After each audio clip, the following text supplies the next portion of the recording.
12 Comment j'ai découvert à 13 ans le yoga. Histoire réellement vécue numéro 12. Je me souviens. C'était lors d'une colonie de vacances, ailleurs, un an avant le tour de la Corse en vélo, raconté dans l'histoire numéro 06. J'avais 13 ans, j'avais repéré un autre adolescent, qui me semblait encore plus solitaire et bizarre que moi. Ce qui m'avait surpris c'était son calme, son sourire quasi permanent, la lenteur de ses gestes et une sorte d'attitude flegmatique, et douce qui semblait le rendre inatteignable par aucun souci. Je ne sais pas quel est ton truc pour être aussi cool, mais je veux bien que tu me l'apprennes, lui dis-je. Mon truc c'est le Raja Yoga, m'a-t-il répondu. C'est du yoga? Non, c'est mieux que du yoga, c'est yoga royal. Je pratique cela tous les jours. J'ai un professeur à Paris, André Van Lisbeth, qui me donne des cours 1 heure le matin de 7h à 8h du matin, et 1 heure le soir de 18h à 19h, avant et après les cours quoi. Cet adolescent se nommait Jacques Padovani. Si tu veux tu n'as qu'à lire ce livre, J'apprends le yoga, il explique déjà pas mal de choses. Plutôt que de le lire je préférerais que tu me l'apprennes en direct, est-ce possible? Ok, mais cela démarre demain, et il faut se lever tôt 6h du matin. Pourquoi si tôt? Pour assister au lever du soleil, bien sûr. Et ainsi à 6h alors que tout le monde dormait encore dans les tentes de notre colonie d'hier, Jacques Padovani me montra comment il procédait. Il se mit face au soleil et après avoir effectué quelques étirements, effectua sa position du lotus. Là il restait immobile, le dos droit, les yeux fermés. Sa respiration se fit de plus en plus lente jusqu'à devenir complètement imperceptible. À un moment je vis un moustique qui était posé sur sa paupière, et qui lui enfonçait son dard dans la fine peau qui recouvrait son œil. Il n'eut même pas un frémissement. Il se passait vraiment quelque chose d'étonnant, que je ne connaissais pas et qui m'intéressait. Enfin au bout de 20 minutes il rouvrit les yeux. Comment tu nommes ça, questionnai-je. Disons de la méditation yogi. Et tu fais quoi au juste? Je ralentis mon cœur, je fais le vide. Et après? Après mon esprit quitte mon corps et vole dans l'espace. Comme ça. Juste en étant immobile? Et en ralentissant mon cœur, oui. Et une fois que tu es dans l'espace tu es là où? Partout, je n'ai plus aucune limite. Je veux faire pareil, dis-je aussitôt. Tu peux m'apprendre? Il commençait par m'enseigner à bien respirer. On croit tous qu'on sait respirer mais on respire mal. Uniquement avec le haut du corps, épaules et thorax. Or la vraie respiration part du ventre et elle est plus profonde. Ensuite on accorde de l'importance à la manière d'inspirer, mais ce qui est important c'est la manière d'expirer. Plus on vide les poumons plus on peut se détendre. Jacques Padovani m'a appris à respirer en profondeur, en décomposant une narine puis l'autre. Les jours suivants il me montra qu'il se nettoyait le nez avec un fil qu'il passait entre les deux narines, et m'incita à mettre du citron dans mon nez pour le nettoyer plus efficacement que par le simple mouchage. Après m'avoir appris à respirer par le ventre, il m'expliqua comment à fixer mon attention. Il dessina dans notre tente un rond noir au feutre sur la toile, et je devais rester le plus longtemps possible sans ciller. Je finis par voir des flammes autour du rond noir, et puis j'arrivais à oublier tout, ce qui existait autour du rond. C'était un premier effet magique de la concentration sur le cercle. Après la respiration et la concentration, Jacques Padovani m'enseigna à prendre conscience de mes propres battements du cœur. Un vrai maître yoga peut diriger les battements de son cœur pour les faire accélérer ou ralentir. Ainsi d'une certaine manière il contrôle son horloge interne. On peut arrêter volontairement son cœur juste par la volonté? Oui. Et tu sais le faire toi? Il hocha la tête en signe d'affirmation. Cela m'impressionnait d'autant plus que je me rappelais de mon grand-père, était mort en réclamant qu'on le laisse mourir. En maîtrisant mes battements cardiaques, je pouvais décider d'arrêter le roman de ma vie, où que je sois, même si des médecins voulaient pratiquer sur moi de l'acharnement thérapeutique contre ma volonté. Je pouvais me suicider seul sans le moindre objet ni produit.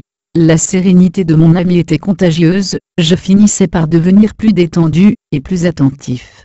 Il m'apprit à accomplir le maximum de gestes de la vie en pleine conscience. Cela signifiait penser renifler les plats avant de les manger, mâcher longtemps, sentir l'aliment qui descend dans mon tube digestif, marcher en percevant le contact du sol sous mes pieds, respirer en sentant l'air entrer, gonfler mes poumons et sortir par mes narines, fixer mon regard sur un élément du décor, et analyser l'image par ses formes et ses couleurs comme si c'était un tableau sans hiérarchiser l'importance des éléments formant ce tableau.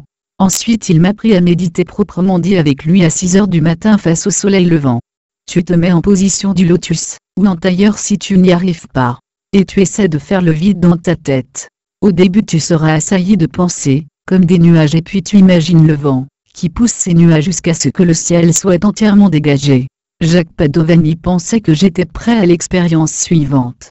Tu ralentis encore ton cœur avec ta pensée. Puis maintenant tu sens tout ton corps devenu, comme un objet lourd et immobile. Visualise ton esprit comme un petit nuage blanc dans ton crâne qui va sortir par le sommet, et tu vas pouvoir te contempler de l'extérieur. Tu es ? Au début cela ne marchait pas, puis cela a fini par fonctionner, ou tout du moins j'en eus l'impression. Oui. Enfin il me semble. Sors encore plus avec ton esprit de ton corps, et regarde-toi comme si tu étais en face. J'eus l'impression que cela fonctionnait. Ensuite sur ces conseils, mon esprit sortit complètement du corps, je me regardais de l'extérieur et d'en haut. Puis je volais de plus en plus haut observant Jacques, et moi comme deux types immobiles tout en bas. Je montais au-dessus des oiseaux, des nuages, des avions, je voyais la ville d'hier, puis la France d'en haut. Je rejoignais la limite entre l'atmosphère et le vide de l'espace. Je voyais la terre d'en haut. Et là accompagné par l'esprit de Jacques, je voyageais avec mon propre esprit dans le vide sidéral pour voir d'autres planètes et d'autres étoiles. Après une petite promenade dans le système solaire, nous sommes rentrés. Y suis-je arrivé ? Malheureusement il n'y a pas de détecteur de décorporation, donc je ne pourrai jamais en parler avec certitude. Probablement j'avais tellement envie, que cette magie puisse exister que je l'ai imaginée. Ce fut une sorte rêve éveillé. Peu importe, ce fut bien agréable et cela m'apporta de nouvelles perspectives. Ainsi j'accédai grâce à ce jeune maître yogi de 13 ans à de nouveaux défis pour le reste de ma vie. Maîtriser mon corps, puis mon esprit au point de pouvoir voyager dans l'espace. Avec Jacques nous avions de longues conversations. L'un des trucs que j'ai compris dans sa philosophie, peut se résumer à une phrase, pas de désir, pas de souffrance. Selon lui ce qui nous fait souffrir c'est de vouloir des choses. Ensuite soit on ne les obtient pas et on est frustré. Soit on les obtient et on est déçu, et l'on veut obtenir autre chose d'encore mieux. Et plus tu as ce que tu veux, plus tu as de désir. Au final tu es tout le temps frustré dans un cas ou dans l'autre. Vivre sans désir ? C'est triste, dis-je. Non, c'est la libération. Si tu ne désires rien, tu n'es ni déçu ni frustré, tu es porté par la vie et par ton aventure. Tu apprécies ce qui t'arrive, tu t'émerveilles de tout ce qui est nouveau, sans juger, juste en essayant de comprendre comment cela marche. Pas de désir, pas de souffrance, mais cela doit être bien triste une vie sans rien désirer. Tu n'as pas envie par exemple d'avoir une petite amie ? Je posais la question car à cet âge, déjà, avoir une fiancée me semblait un objectif majeur à atteindre le plus rapidement possible. Il sourit et déclara, si mais cela ne sera ni du désir, ni de la possession. Nous nous retrouverons et nous vivrons côte à côte, c'est tout. Nous échangerons par la parole et par nos énergies, et cela sera suffisant et déjà très apprécié.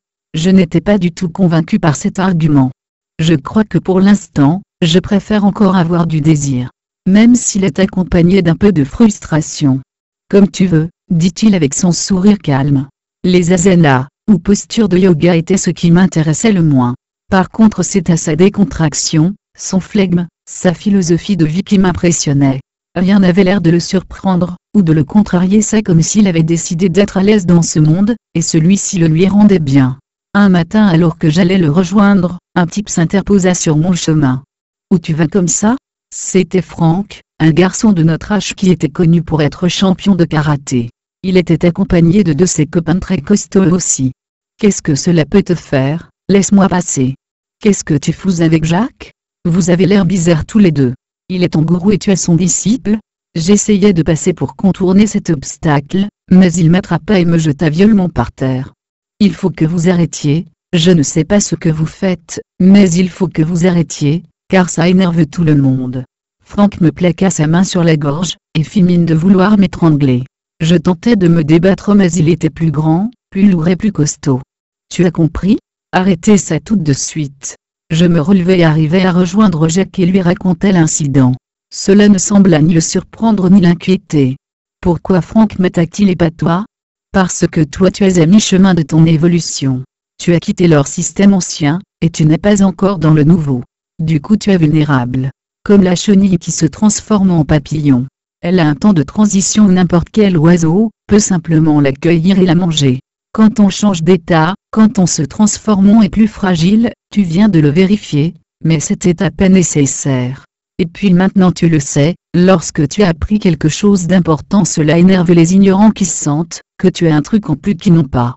Frank ne m'attaqua plus mais se contenta de me faire des signes de menace en ricanant, et en me montrant son poing fermé de loin dans la cantine. Jacques le vit, comprit et m'expliqua. La pire chose que tu puisses faire à quelqu'un est de ne pas t'intéresser à lui. Frank veut juste que tu le regardes et que tu penses à lui. Sache que souvent les gens agressifs envers toi, ne veulent juste que tu t'intéresses à eux. À sa manière il est amoureux de toi, mais il ne sait pas comment l'exprimer. J'éclatais de rire et faillis avaler de travers. Ouais, regarde-le, il veut que tu t'intéresses à lui avec ses grimaces et ses menaces. Si tu l'ignores il sera frustré. Pose-toi toujours la question pourquoi les gens se comportent d'une certaine manière, qu'est-ce que cela leur rapporte personnellement. Jacques Padovani poursuivit son enseignement, et je l'écoutais avec attention. Nous effectuâmes encore 2 envols en voyage astral, c'était probablement uniquement le fruit de mon imagination, mais c'était agréable de sentir son esprit sans limite. Je me montrais de plus en plus en demande de toute information sur son yoga.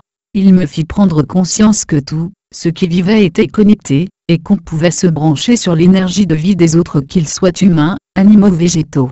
Ce que les Indiens nomment prana, est l'énergie de vie qui parcourt l'univers, est la source de toutes les forces. D'ailleurs on peut la percevoir, la recevoir ou même la donner aux autres. Jacques Padovani pouvait rentrer son ventre jusqu'à ce que cela forme une cavité qui semblait toucher sa colonne vertébrale. Cela sert à masser les intestins. Si tu arrives à vraiment rentrer ton ventre, tu ne seras plus jamais constipé. Je rentrais mon ventre avec difficulté. Je me mis à respirer de plus en plus lentement et amplement. Je sentais l'énergie dans l'air qui entrait dans mes poumons. J'eus l'impression de réussir parfois à ralentir mes propres battements cardiaques par simple volonté. Jacques Padovani me montrait un truc. Il arrivait à rester au fond de la piscine, en position du lotus sans remonter. Comment est-ce possible? Le corps se met automatiquement à flotter en surface, il me semble. Eh bien justement c'est l'air qui le fait monter. Mais en vidant bien complètement ses poumons on peut rester au fond, comme un sous-marin. Mais comment respire-t-on, alors? Eh bien on ne respire pas. Le corps sait faire cela, vivre quelques dizaines de secondes sans air. En fait je m'apercevais que je ne connaissais pas mon corps, ni ses possibilités, ni ses limites. À la cantine Jacques Padovani ne mangeait pas de viande. C'est du cadavre d'un animal qui a souffert, disait-il. Jacques Padovani s'amusait de mes maigres progrès, et puis arriva le jour de la fin de la colonie de vacances. Toi tu vas rentrer à Paris, et moi à Toulouse. Comment je fais pour continuer à apprendre, questionnai-je. Soit tu viens à Paris suivre les cours de Van Lisbeth, soit tu lis son livre, soit tu trouves une école de Raja Yoga à Toulouse. N'ayant que 13 ans et ne pouvant décider de quitter ma famille sur un coup de tête j'achetai le livre, m'inscrivis dans une école de Raja Yoga. Là je tombais sur une classe uniquement remplie de femmes et seules et sexagénaires, j'étais le seul homme et le seul jeune. À la fin du cours elles s'échangeaient des tisanes et des recettes de cuisine, mais le cours lui-même n'avait aucune dimension spirituelle. Cela consistait juste à faire une sorte de gymnastique à base d'étirements douloureux. Le professeur nous disait je sais, que cela fait mal aux articulations et aux muscles, mais essayez de tenir la position en respirant et en n'y pensant pas. Où était le branchement sur l'énergie de l'univers, la maîtrise du souffle du cœur, la décorporation qui permettait de faire voyager son esprit dans l'espace? Je cherchais une autre école de Raja Yoga, qui s'avéra tout aussi décevante, puis une école d'Hatha Yoga. Je fus de plus en plus déçu. Ce qu'il nommait yoga n'avait rien à voir avec l'enseignement de Jacques Padovani. Ce n'était que de la gymnastique pour dames oisives. Je testais ensuite d'autres écoles de zen, de méditation transcendantale, mais ne tombais chaque fois que sur des professeurs qui me semblaient attachés au rituel, à la forme. Il faut répéter 600 fois le mantra dans la tête pour atteindre la libération de l'âme, me dit l'un. Je lui répondis que j'y arrivais juste en fermant les yeux, et il me répondit que j'étais bien prétentieux et qu'il me faudrait attendre 5 ans d'enseignement dans son école pour espérer approcher d'un tel talent. Aucun cours n'avait pas la dimension spirituelle que m'avait montré Jacques. Je finis donc par renoncer. Je ne revis jamais Jacques Padovani, mais son enseignement m'inspira bien plus tard l'écriture des Thanatonautes, romans où les personnages pratiquent des décolorations pour aller explorer l'espace à la recherche du paradis. L'histoire de ma rencontre avec Jacques Padovani, connut pourtant un épilogue étrange. 30 ans plus tard, alors que je donnais à Versailles une conférence sur les Thanatonautes, un petit monsieur rondouillard aux cheveux blancs, se présenta à moi et me dit cette phrase étonnante: j'ai adoré les Thanatonautes, cela a changé ma vie et pourtant, je suis à fond dans la spiritualité. Je me nomme André Van Lisbeth. Vous plaisantez, m'exclamai-je. Vous êtes l'André Van Lisbeth, qui a écrit J'apprends le yoga? En effet. Vous me connaissez ou vous connaissez mes ouvrages? Mais en fait c'est à vous indirectement que je dois tout. C'est en effet un de vos élèves, Jacques Padovani qui m'a, à 13 ans fait découvrir d'un coup, la spiritualité non plus intellectuelle mais vécue dans le corps. Il m'a appris à respirer, à faire les choses en pleine conscience, il m'a même appris à rester immobile au fond de la piscine sans remonter. Il me regarda avec un sourire bienveillant semblant ne pas comprendre ce que je disais, alors j'insistais. Jacques Padovani. Vous vous rappelez forcément de lui, un garçon châtain clair, souriant, avec des grands yeux bleus? Il avait beaucoup de distinction, une sorte de manière de se tenir droit comme ça. Il afficha un air désolé. Vous savez, j'ai eu tellement d'élèves, je ne peux pas me rappeler de tous les noms. Mais enfin lui il était quand même spécial, il avait 13 ans et alors que moi aussi j'avais 13 ans, il m'a tout appris, il avait un tel charisme. Il était quand même très impressionnant.